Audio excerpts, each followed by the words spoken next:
Hi friend, welcome back to my channel. আজ আমরা আসছি থাইল্যান্ড সাফারি পার্কে।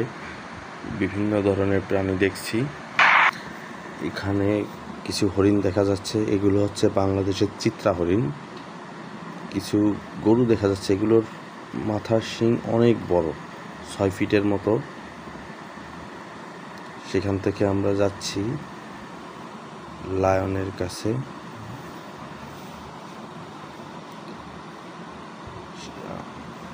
এখানে অনেক সিংহ আছে। এখানে পশু পাখি সব ছাড়া থাকে, মানুষগুলো সব গাড়ির ভিতরে বন্দি থাকে।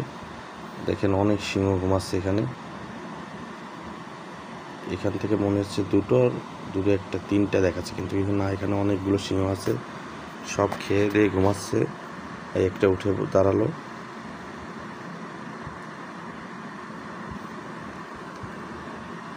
এখান থেকে ভালো করে দেখা যাচ্ছে না যদিও ক্যামেরায়, কিন্তু অনেকগুলো সিংহ আছে এখানে। দেখেন এই যেখানে সব ডিবির পরে ঘুমাচ্ছে। একটা মরার মতো পড়ে আছে। আমরা সিংহ দেখা শেষ করে সেখান থেকে এবার বাঘ যে এরিয়ায় থাকে সেখানে গেলাম। দেখেন বাঘগুলো সব কিছু ঘুমিয়ে আছে, কিছু ঘুরে বেড়াচ্ছে। হচ্ছে রয়্যাল বেঙ্গল টাইগার। এগুলো অনেক বড়, সিংহর থেকেও অনেক বড় এগুলো। বাঘের খাঁচা থেকে আমরা চলে এলাম পাখি। এখানে দেখেন ইমু পাখি আছে, অনেক ইমু পাখি আছে, বিভিন্ন হরিণ আছে এখানে, বিভিন্ন প্রজাতির উট পাখি আছে।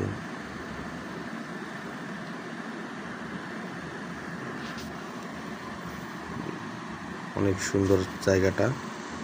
যদি কেউ কখনো থাইল্যান্ডে আসেন তবে সাফারি পার্কে ঘুরে যেতে পারেন। আমরা এখান থেকে বেরিয়ে এবার যাব হচ্ছে ভাল্লুকের কাছে। কিন্তু এখানে একটা জিনিস অবাক লাগলো যে সব গাছে গোড়ার দিকে দেখেন লোহার তারজালি দিয়ে ব্যারিকেড করা আছে। এখন আমরা যাচ্ছি ভাল্লুক দেখার জন্য। এখানে অনেক ভাল্লুক আছে, দেখেন অনেক ভাল্লুকের জন্য ঘর করে দেয়।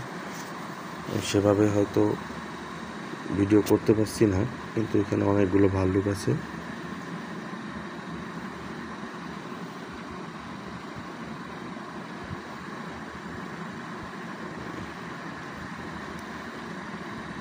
এই যে সবগুলো শুয়ে আছে, কিছু কিছু বসে আছে।